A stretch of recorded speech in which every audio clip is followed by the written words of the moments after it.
Hi, and welcome again to the intermediate lectures for Chess Kids Online, and welcome to everybody that's here. You can see these again later on. They're recorded and then stored onto the site. The man on your screen at the present moment is the man I'm going to be talking about today, but just a little reminder about last week. Last week we were talking about Bobby Fischer, that amazing game that Bobby Fischer played against Donald Byrne when Bobby Fischer was only 13 years old. The man in front of you, the man who's on the screen at the present moment, is a man called Boris Spassky. Boris Spassky was also a world champion, a bit like Bobby Fischer. In fact, he was the man that Bobby Fischer beat in the World Championship in 1972. Spassky was one of a number of really strong Russian players. The Russian players have basically been amongst the best players in the world for the last, I would say, 100 years. Okay, so for 100 years, the Russians have essentially been the players to beat. Boris Spassky, he was a world champion from 1969 to 1972, but he was one of the top players in the world from when he was the world junior champion in 1955, all the way through until even the 2000s, he was still playing pretty strong. Okay, I want to show you one of his games today when he's playing against a man from a country called Denmark called Larsen. So Spassky and Larsen, they both came from very cold countries. And it's quite interesting that we here in Australia are in a nice warm country. Although saying that, I'm pretty cold today. Okay, this is like the middle of the Melbourne winter and I'm feeling pretty cold. But generally speaking, we're in a very warm country, and traditionally warm countries haven't been that brilliant at chess compared to the cold countries. I guess it might have something to do with the fact that in a cold country, indoor games are much better to play than outdoor games, generally speaking. Okay. Boris Spassky was the #1 player in the world. In fact, when Bobby Fischer played him in the World Championship, Spassky's record against Fischer was just amazing. They played each other about 5 times and Spassky had never lost. Okay, so Fischer had never beaten Spassky. That's how good Spassky was. He was the #1 player in the world, and in 1970, there was a match that was organized where the Russians, who had a load of top players, decided to field their team of top players against the rest of the world. And yes, Fischer was playing, but he wasn't playing as the #1 player for the rest of the world, because there was one player who was considered at the time even better than Fischer, and that was Mr. Larsen from Denmark. So Spassky, the world champion, was playing against the best player from the rest of the world. And that's the game that we're going to look at today. Also, it should also remind us, this particular game, of some of the things that we should be doing in our games. So we've talked about a number of different strategies that we should be using in our games. Those strategies, just to remind you: control the center of the board, attack the center.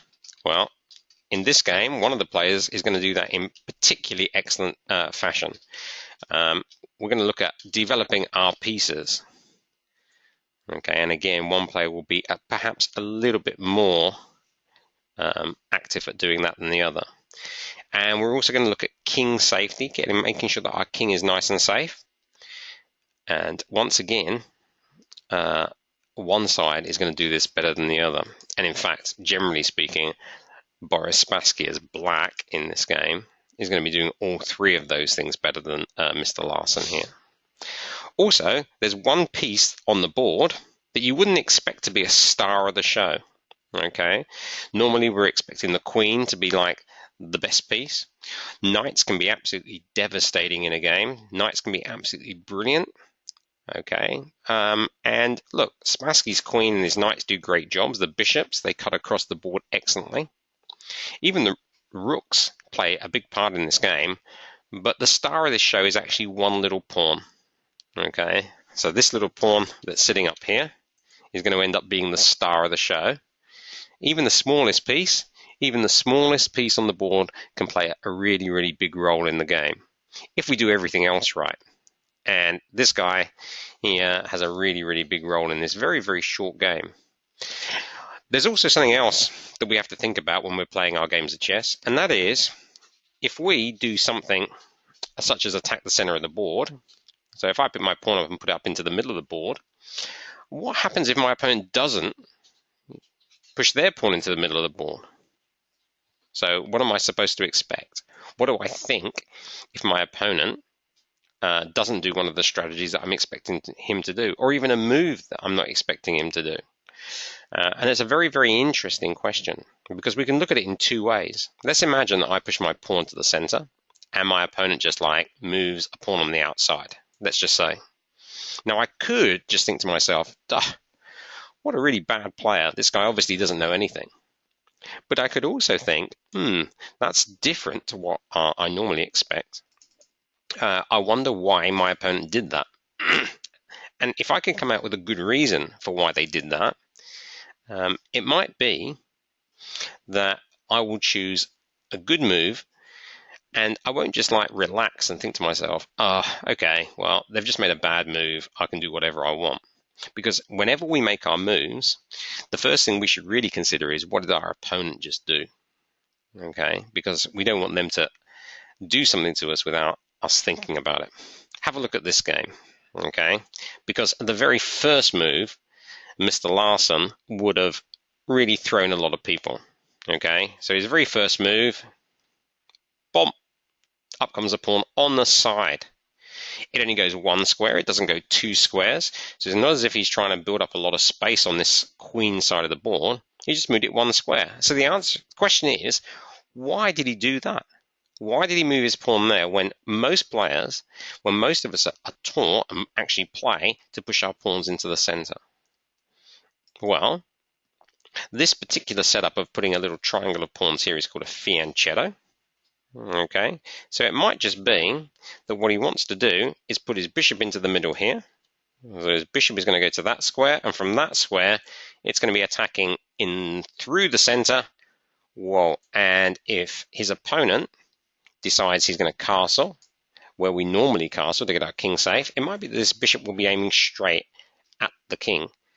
So in fact, this little move of pushing the pawn up one square, which looks as if it's a really bad move that isn't really doing anything, can involve a bishop coming to the side and then attacking.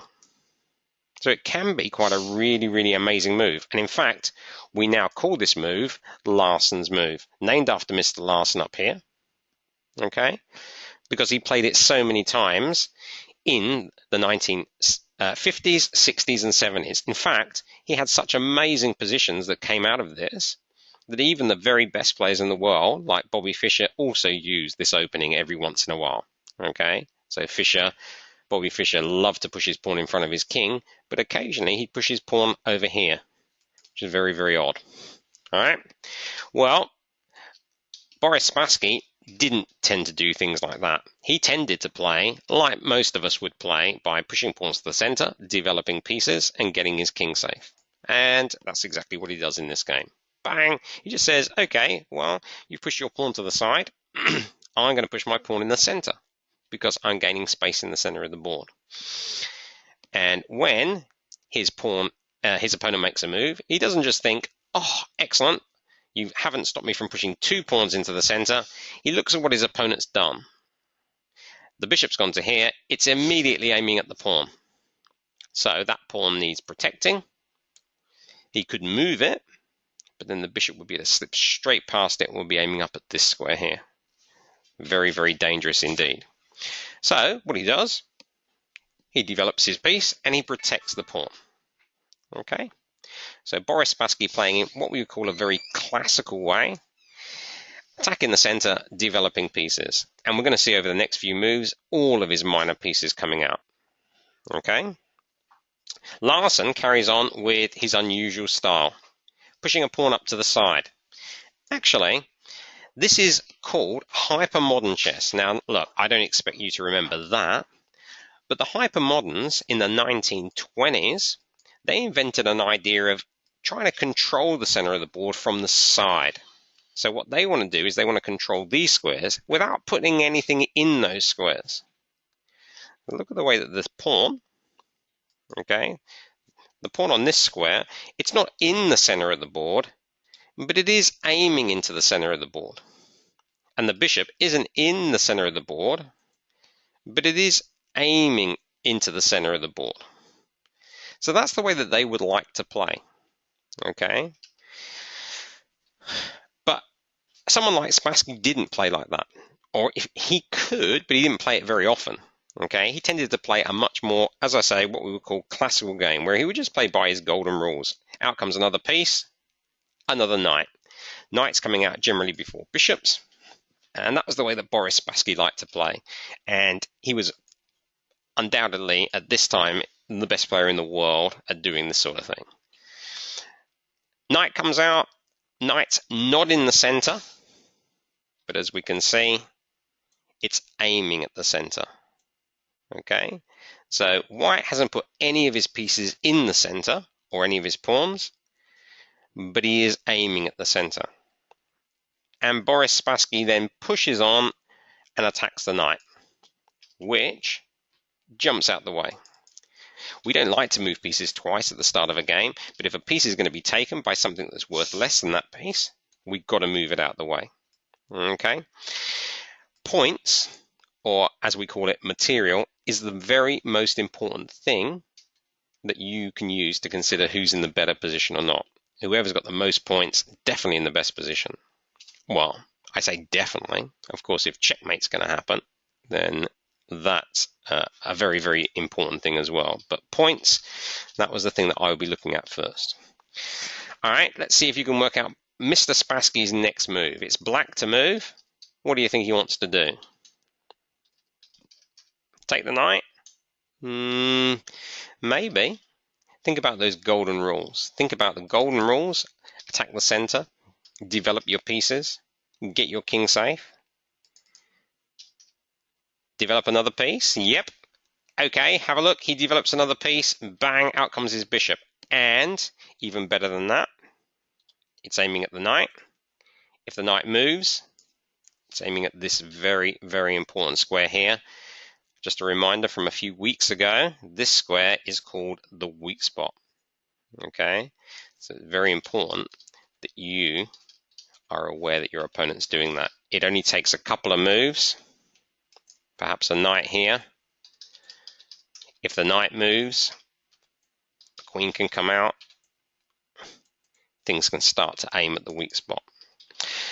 Well, these top players, they are absolutely aware of their weak spot. They know all about it, so they're not going to let things like that happen. Larsen takes the knight, attacks the queen. Of course, he gets taken back again and blocks the bishop. Now, this bishop will not be aiming at this square. It's got to try and jump over this pawn. But saying that, he can develop another minor piece now. When he took his pawn, took his knight back with the pawn, it opened up this bishop to come out. And there it goes. Okay? And Larsen carried on with his very, very strange moves in this position. I mean, what we might think is try and push this pawn up, develop your knight, get your bishop out. These are the sort of things that you might consider doing. Developing pieces so as to get the back clear. But he did, again, a little bit of a strange move. He moved his queen. I mean, we don't normally do that. Okay, so you'd have to ask, why did he move his queen? It's because his queen is aiming at the pawn, and behind the pawn is the bishop. So look, he's not going to take the pawn, but the thing is, what he wants to do is attack it with this pawn here. He wants to attack this one, and what he'd really like is for that pawn to take, because then he'll be able to take the bishop. Okay, this tactic or this trick, it's called a pin, and it's the trick that happens the most in chess. He pins this piece, and then he's going to try and attack it, and he's hoping, he's hoping that the pawn will then go, oh, excellent, take that, and then he'll be able to get himself a bishop. Okay, so that's his reasoning behind this. But of course, Mr. Spassky's not going to be fooled by a fairly simple trick like that. He is now interested in getting his king safe. So, does anyone want to guess what move he's going to play now? So, what's he going to play? He wants to get his king safe. Castling? Absolutely. He's going to castle. The only thing is that when we castle, we can choose to castle in two different directions. We can castle in this direction, and we can castle in that direction. When we castle, it doesn't just get our king safe. It also develops a rook. So what Boris Spassky, the world champion, thinks is, if I was to castle in this direction, my king will move 2 squares, and the rook will jump over the top of it, and will actually end up where the queen is. Wow, if it ends up where the queen is, it's going to be aiming straight down here. So I would have got my king safe, and I would have developed my rook at the same time.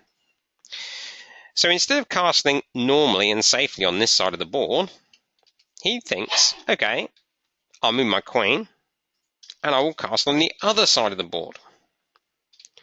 Larsen develops his bishop, getting ready to push his pawn up. And Boris Spassky continues with his golden rule plans of castling. Okay? So in this position, we've only had 9 moves. And remember, I told you that this guy was going to be the star of the game. He hasn't moved yet. Okay, we're going to see him moving very, very soon. All right? Because this game only lasts 17 moves. And this guy over here, this little green pawn, is going to be the absolute star of the show. If we actually take a bit of a sort of a roll call of who's in the better position, what we can do is we can look at those golden rules, and we can look at the material on the board, and we can actually work it out. In this position, both sides have taken the same amount of pieces. They've taken 1 knight each. So both sides have lost a knight. So there's no difference in material. But in the center of the board, black has a big control of the center of the board. Also, he's developed more pieces than white. 1, 2, 3, 4, 5 pieces have moved. Compared to white's 1, 2, 3. And the kings, well, both kings look as if they're safe, but in fact this one, the black one, is a lot safer than the white one. There's 2 reasons for this. Number 1, the king has moved towards the side of the board where kings are generally safer. It's done its castling move. But number 2, white's pieces are aiming nowhere near black's king, whereas black's pieces, a lot of them are aiming fairly close to white's king. The rook is actually aiming at this pawn here, which is right next door to the king, and this bishop is aiming just a couple of squares above the king. White's king feels more threatened than black's. Okay, so let's see what white does. He moves his pawn up 2 squares. Well, that's a strange move. Let's just go back a second. Surely, if all we're saying is right, just a move like knight to here would be the thing to do. And in fact, it would be the thing to do. After pawn up to this side, on this side, he's trying to once again take control of the center of the board. Remember? He wants to attack the center without putting any of his pieces in the center. So he's aiming all of his pieces into the center. Okay? But he hasn't put anything in the middle of the board. It's a very, very difficult way to play the game. Okay? Black has got a pawn in the center, and all his pieces are aiming at the center as well. The move that white's just played allows black to do something very interesting, and a move that some of you might know, but some of you might not know. Okay? In chess, we've got 3 special moves. They're moves that break the rules of what we can normally do. One of them is called castling. I know that doesn't feel very special because we try and do it every game. Another one is when we get a pawn to the end of the board. We get a pawn to the end of the board. It's a special case when we can actually change it into something else. And the third is the one that most people, if they're going to forget one of these, forget exactly how it works. And it's called en passant. Now that's French, and my French accent isn't the best, so you just have to imagine that I'm saying it properly. En passant. Okay? It works like this. A pawn will move 2 squares. So this pawn, this white pawn, has just moved from here, and it's gone 1, 2 squares. Well, look, when it went 1 square, the black pawn might have wanted to take it. But now it's gone 2, it's never had a chance to take it. It's never going to get a chance to take it. So what we do is we say, you are allowed to take this pawn on this go. You can't take sideways because pawns are never allowed to go sideways. So what you have to do is you have to move diagonally behind the pawn. You can move to this square and you take this one off the board. Okay, I'll just repeat that. The pawn moves 2 squares. The black pawn can imagine it's gone 1. Take it, because we always take diagonally when we're moving a pawn, and off comes the pawn. Now, if you don't do it this go, let's say, for instance, you just move your rook into the center of the board and your opponent doesn't move, you're not allowed to do it now. The easiest way to remember is you can only do en passant when a pawn's just moved 2 squares. So if a pawn moves 2 squares right next door to one of your pawns, you're allowed to take it as if it's only gone 1. So in this position, the knight's just come out, I can't do en passant. However, in this position, a pawn has moved 2 squares next door to one of my pawns. I can imagine it's only gone 1 square and I can take it. And that is a legal move. Okay? Of course, remember this pawn is pinned. It can't move. If it can't take, because if it does, the queen will take the bishop. In fact, that'll be a check as well, so that'll be even better. So he doesn't take en passant. Instead, he throws his knight down the board. The knight, not only does the knight move, but the queen can also come in and give check as well. So that's a little bit dangerous for white, whose king now has opened up a little bit. When the pawn moved, remember that was the pawn off the weak spot. So Boris Spassky immediately trying to get his queen to this dangerous diagonal to aim straight at the king, which is blocked straight away. He doesn't even allow the queen to come down to here. And here comes the charge of our hero pawn. Bang, down it comes. It wants to come down here, sacrifice itself, so when the pawn takes, it's going to make way for the queen.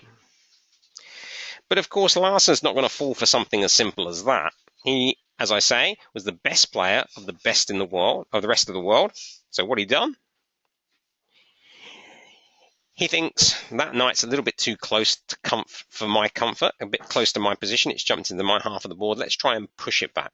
If we can push that pawn back, then we might be able to get going with some things. Maybe I can like move my knight. After this, once this knight's dropped back, I might be able to move my knight, and then I might be able to castle and get my king a bit safer, because this area of the board is looking a little bit open now.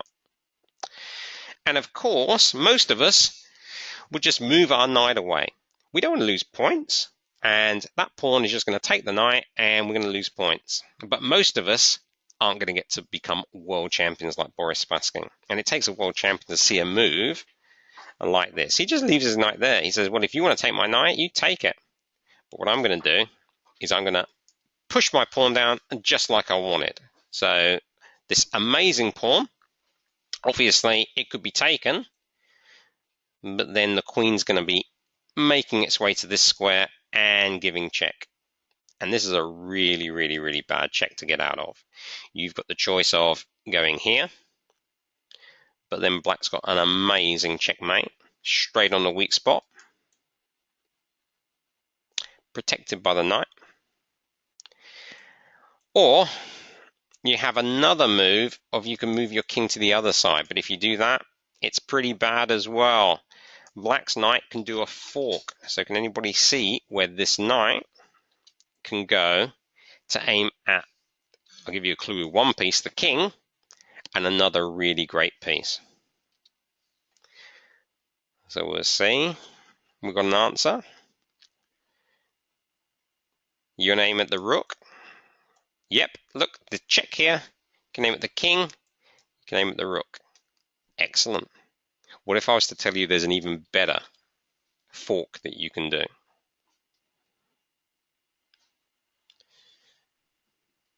Yeah, this one's a little bit harder, it has to be said. No, okay, you can take this pawn and you'll be aiming at the king, and you'll be aiming at the queen. And I know what you're thinking. You're thinking, hey, what about that pawn taking me? Well, remember what this is called? It can't take, because if it takes, it's going to be check. So the knight can go straight to here, and although it looks as if a pawn can take it, that pawn can't move. Okay? And in this position, we're going to get a queen, which is pretty good stuff. So, instead of taking this pawn, take the knight. And so, Boris Spassky's amazing little H-pawn, usually one of the last pawns we ever think about doing anything good in the game, goes boom, and takes this pawn, which opens up the H-file, and now the rooks are facing each other. If white's rook was to take, it wouldn't work out so well for white.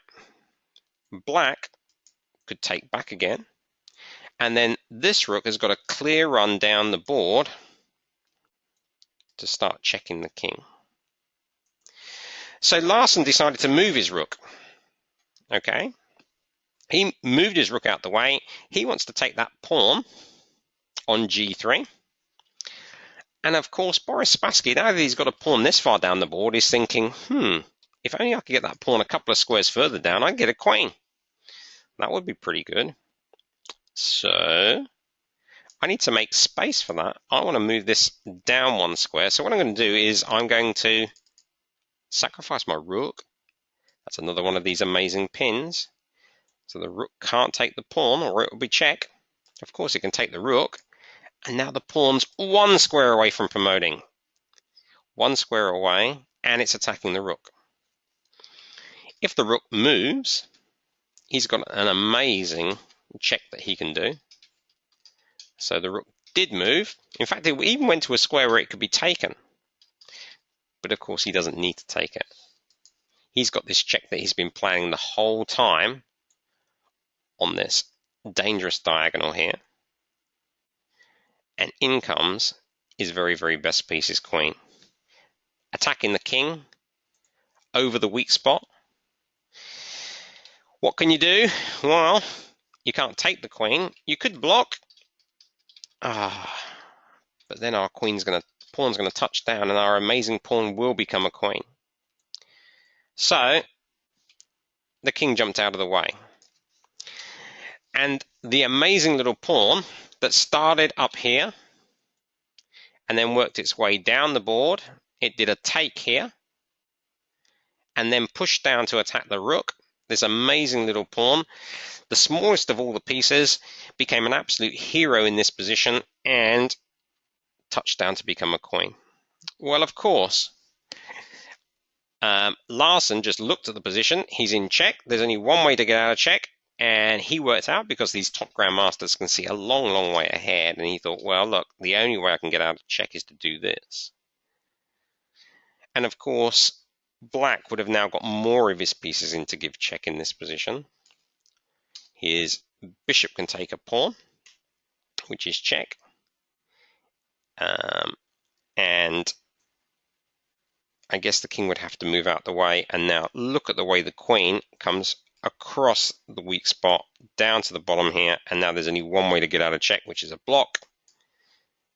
And of course now, because the bishop and the queen are ganged up on this, double power towards that, queen takes here is checkmate. The queen cannot be taken because it's got protection from the bishop, and the only square the king can move to is guarded by the queen. That would be checkmate. So this is an amazing game. If we look at the final position where black actually won the game because white had worked out that he couldn't stop checkmate, he actually resigned in this position, what we see is this. We see, again, black with more control in the middle of the board. We see black with his pieces excellently developed. He's got a rook. I know it's only moved once, but look at the way it's aiming straight down this far towards the king. The bishops, they're developed close to the center, and this queen is an amazing piece cutting across the weak spot. Look in comparison to white's pieces. They're all like huddled in this corner, except for the bishop there, which again has only moved one square up the board. King safety, well, black's pieces are all aiming towards the white king. Black's king doesn't feel threatened whatsoever. White's pieces are nowhere near it. The game once again shows that if you play by the golden rules and play them very, very well, you'll win more games than you won't. Okay, then you'll lose.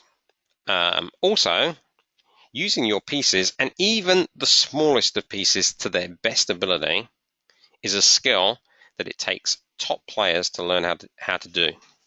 So, get inspiration from this game. Remember, the star of the show was, in the end, this little guy over here. Who would have really believed that this one would end up in 6 moves time down here? Not many people, I don't think. Thanks very much for watching. Once again, we were talking today about Boris Spassky, world champion just before Bobby Fischer. Okay, one of the greatest players to ever live. He came from Russia. Okay, and his amazing game today against Mr. Larsen of Denmark, one of the greatest games in history. For those of you that didn't see this, we're going to have this one live. For those of you who are here, we have this one recorded. Okay, so you can see it again later on. Thank you very much for your time, and I hope you enjoyed Boris Spassky's amazing win today.